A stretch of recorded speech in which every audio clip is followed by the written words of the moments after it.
My name is Emily, and at 26, I'm a driven career woman. Currently, I share a home with my husband, John. Lately, I've been contemplating starting a family soon, but John believes we should first focus on building a house and settling down before considering children. Therefore, we're diligently saving money for our future home. Despite my desire to start a family promptly, John remains adamant about his stance. Whenever I broach the topic of children, he reiterates the need to establish our home first. It's disheartening how he disregards my perspective. I resign myself to the idea that I must work harder to contribute to our savings. John and I have been married for a year now, and I've noticed a pattern in our relationship. He rarely considers my opinions, a trait that persisted from our dating days. Initially, I admired his strong convictions, but in marriage, mutual respect for each other's viewpoints is essential. I fear our marriage is faltering, especially with the influence of his parents, who live just a short drive away. John frequently visits his parents, citing reasons like cutting down on expenses. However, I've discovered he indulges in drinks with his coworkers, conveniently omitting these expenses from his frugal calculations. It's perplexing how stringent he is with me about saving, yet lenient with himself. His frugality extends to trivial matters like conserving hot water and turning off lights prematurely, directives he imposes solely on me. If only he extended the same standards to himself, perhaps our relationship wouldn't feel so one-sided. I would be seething with anger. However, he seems to believe it's acceptable to impose his ideas on others. Every week, when we visit his parents' house, a new problem surfaces. Hasn't it been a year since you got married? We want some good news soon. Well, we'll be able to see our grandchild, exclaims both my in-laws, putting immense pressure on me. Glancing at John, sitting beside me, I can tell he's glaring disapprovingly. It's evident he wants to say, "Don't say unnecessary things." While I share the desire for a child, John insists on building our own home first. It's entirely inappropriate for my in-laws to pressure me to have a child in this situation. Rather than advising John, who doesn't listen to my words at all regarding having children, my in-laws persist in pressuring me. Despite wanting to speak up, I'm silenced by their constant pressure for a grandchild. After the meal, John announces, "I'm going out for a smoke. You know, Emily, it seems like you're working, but if you want to be a housewife, you should quit your job and work hard to be a good wife." Maybe that's why John isn't paying attention to you. It feels as though I'm being told I can't have children because I'm working. Despite my strong desire for children, John is the one not thinking about having them anytime soon. "Just quit your job already," urges my in-law. I retort, "It was John who asked me to work. Why don't you talk to John first before constantly lecturing me?" Expressing my anger, I continue, "When it comes to having children, I want them too. But it's John who stubbornly refuses to listen to me until we have our own home. Instead of nagging at me, why don't you make sure you tell your son the truth?" My words leave my in-laws in a state of shock. I excused myself with a simple apology and left the table, making my way towards the entrance. The anger within me extended to John, who leisurely smoked by the entrance. Without saying a word, I climbed into the car, and he followed suit, casually remarking, "Hey, are you leaving already?" Knowing he would never disclose the truth to his parents, I grew weary of the various things my in-laws constantly told me. I declared that I wouldn't be visiting my in-laws' house anymore, and John widened his eyes in surprise. "Why not? We can save on food expenses, right? You also want a home soon and children, don't you?" he questioned. Fed up with the continuous impositions from both him and my in-laws, I snapped back. "If it's about saving, I've told you many times that we would save more if you stopped going to drinking parties or smoking. Instead of driving to your parents' house just to save the cost of one meal, why don't you save in that way? Everyone needs a break." Expressing my frustration, I continued, "You keep imposing things on me, like not using hot water and turning off the lights by 10 p.m. You think we can save money without sacrificing anything.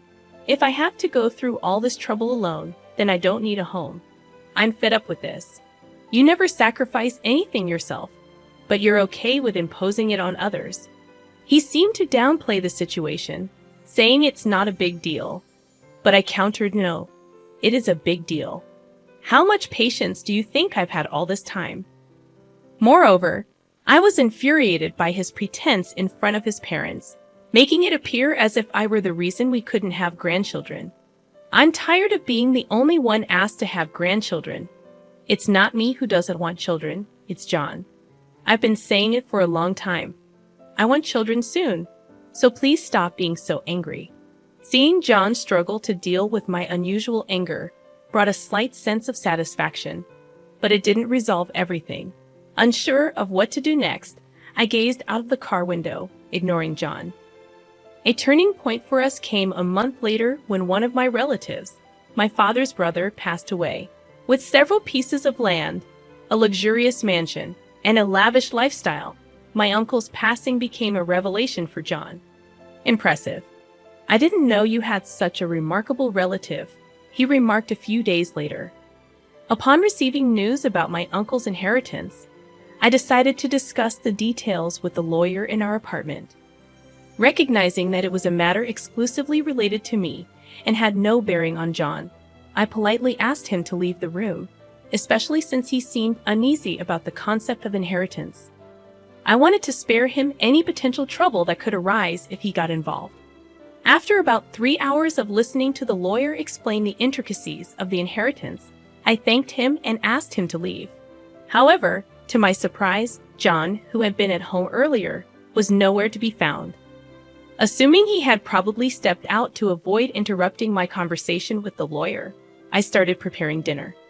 Little did I know, 3 months later, John approached me, expressing, "There's something I want to show you," and took me for a drive. Excitement welled up as we entered a residential area, but my confusion grew when the car parked in front of a certain house. John then pressed the intercom, and my in-laws emerged from inside. However, it was evident that this house was not their home.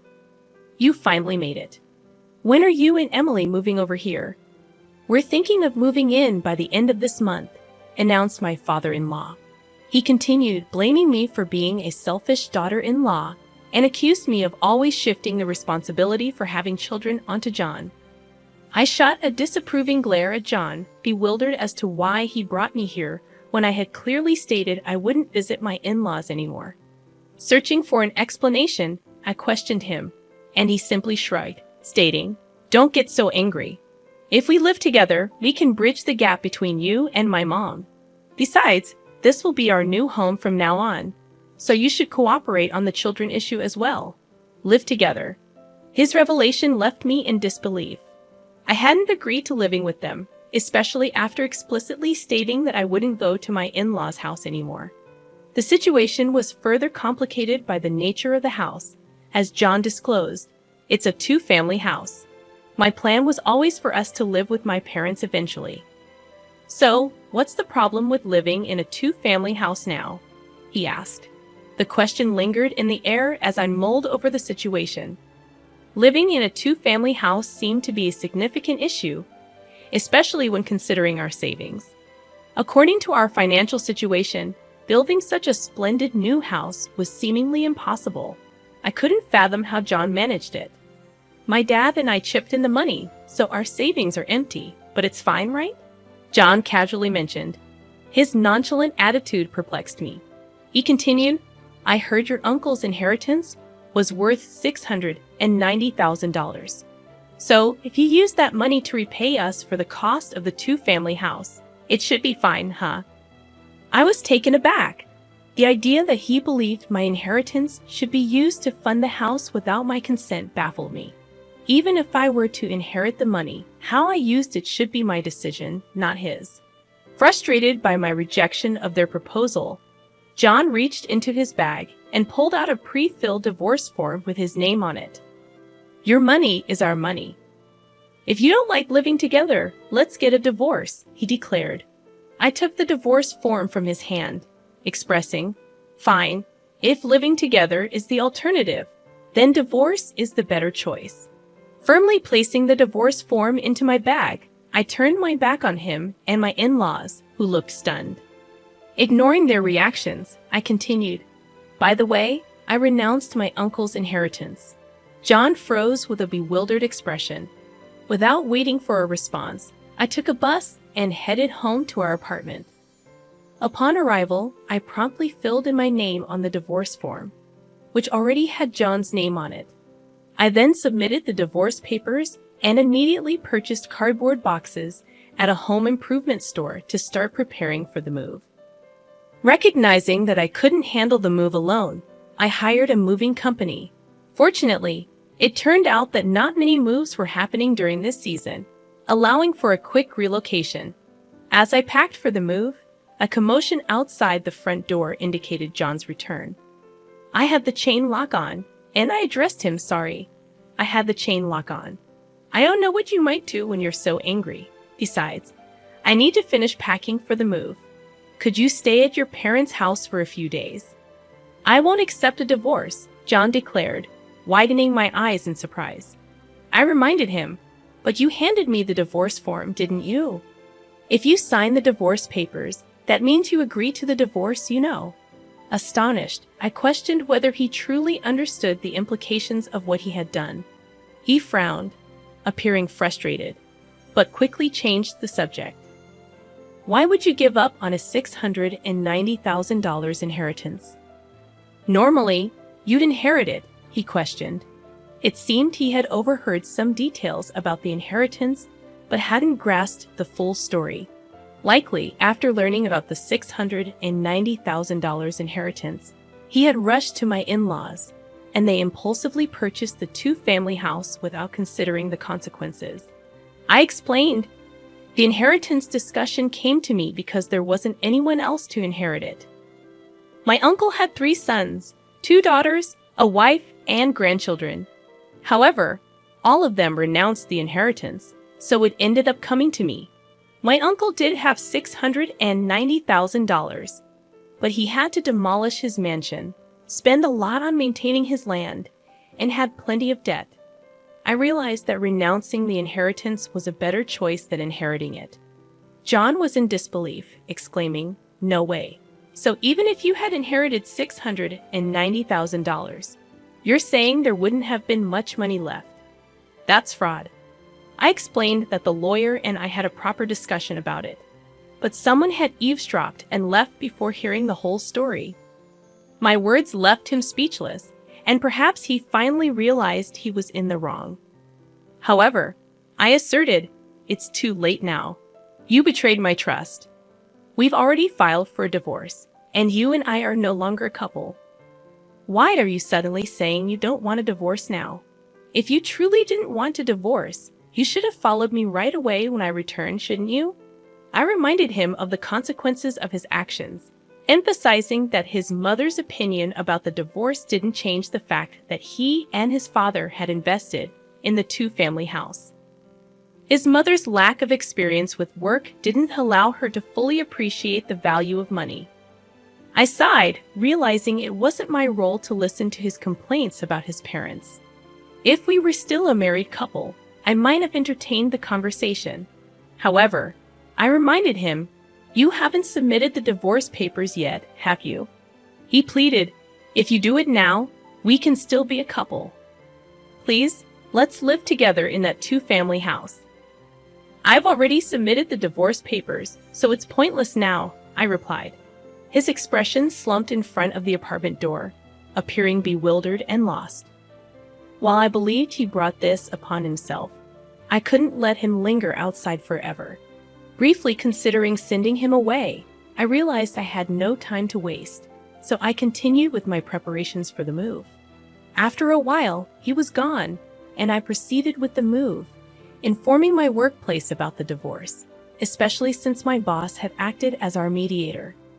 Feeling obligated to apologize for the divorce, I also shared the news with my coworkers who had been invited to our wedding during lunch break.